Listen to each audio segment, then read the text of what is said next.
Assalamu alaikum, I'm Abdul Haseeb, and today what concerns us are the three lessons to become the millionaire next door. Becoming a millionaire isn't just a rocket science. It's just a mixture of, good planning and going through the flow and just avoiding some or few stupid mistakes.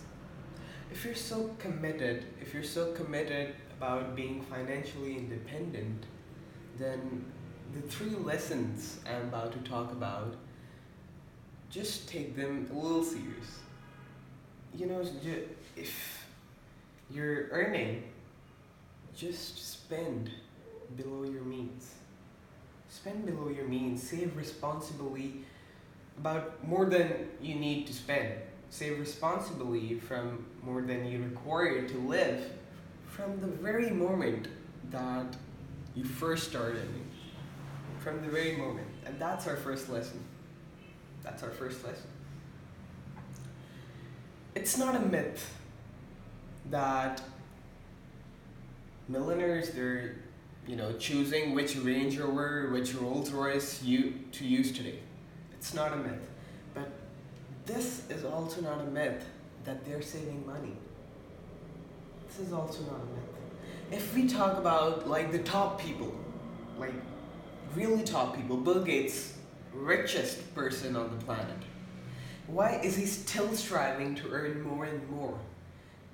All the sources and studies and commerce studies, they've shown that if he stops earning at the very below point, $0, nothing, he can live a life by spending millions a year.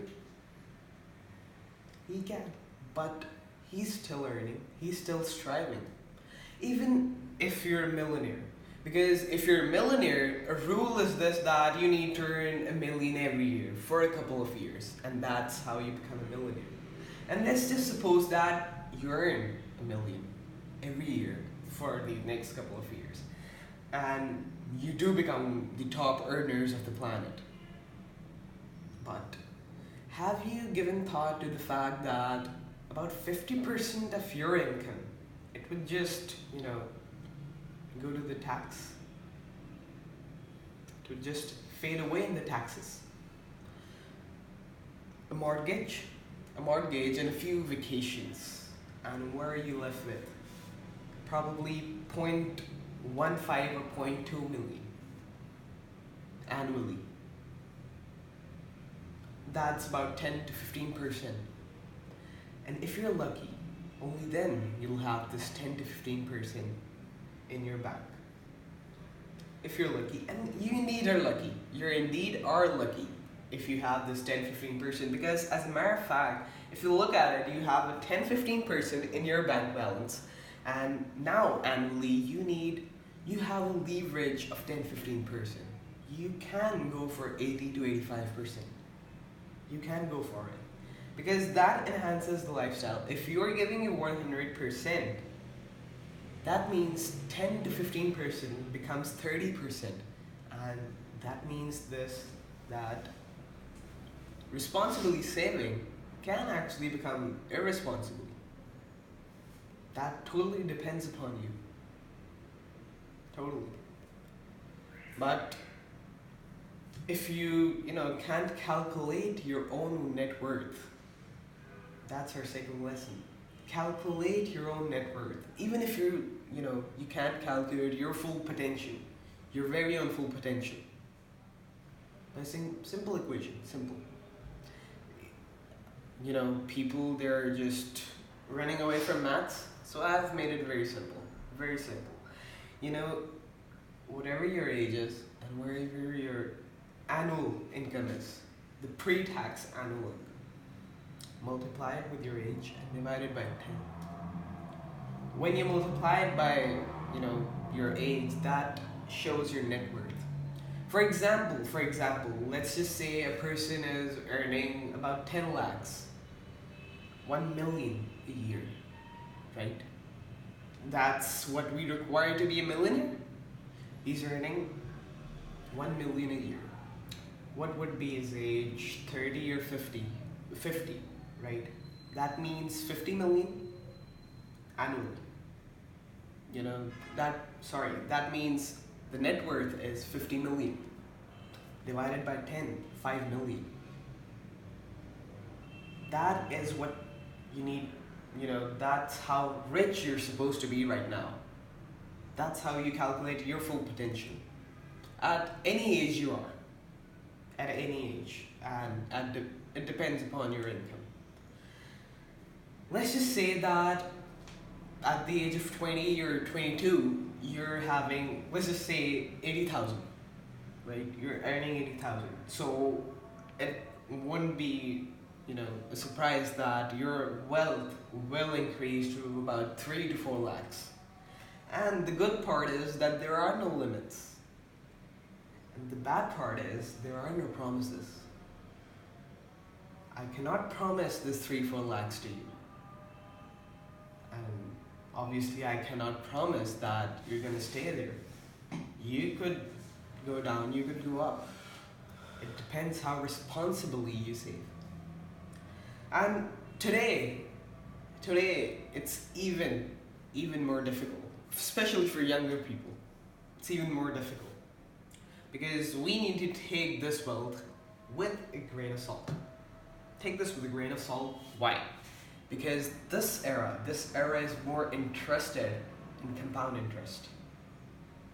It's more interested in that. And as we speak of maths, compound interest, it's an interest that keeps on adding according to your income. There's not a specific percentage. If you're earning more, that means more tax. 10%, if you're, for example, earning 10 lakhs, right? About, 1,000. Let's suppose that 1,000 is going for tax. But if you're earning like 11 lakhs, then 1,100 is going for that. That 1,000 won't be there. That's compound interest, and the world is interested in it. Even though it's difficult for us, but it's beneficial for us. It helps us, to see that we stack up ourselves and do not become the big hat person with the no kettle. And to explain it, I would just give a big hat. I'd use a big hat and a farmer. A farmer with a big hat looks wealthy on the countryside. A farmer with a big hat, he's going there and here. He's looking wealthy, but the thing is, he has no kettle, he has no land, he has no income. Because all his spendings, all his earnings, they're focused on making that illusion true at all times. To brush that very hat, that's where the income goes. And we don't need that. It depends upon you, how you're self-satisfied. You need to be self-satisfied as you go, closer and closer to your expected wealth over a period of time. And that period of time also has to be considered. You can't think that you'll be a millionaire by old age, because by that time you'd have to strive very hard and earn lots of money. But at that time you'll again be just saving it, because health won't be there. Health won't allow you to spend. So where would that all go? So the point here is this, that try to get closer and closer to your expected wealth over that period of time which you have calculated for a simple equation. By focusing that you have to spend less, not that you have to excessively save. That's what it requires to be a millionaire. Thinking it from another angle. You do not need to excessively, save and save. All you have to do is lead a frugal life. 55% of the millionaires, they're disciplined about their savings. Very disciplined. They're committed about their financial independence, in simple words. And as a matter of fact, it's once again not a myth that they're focused on their illusions.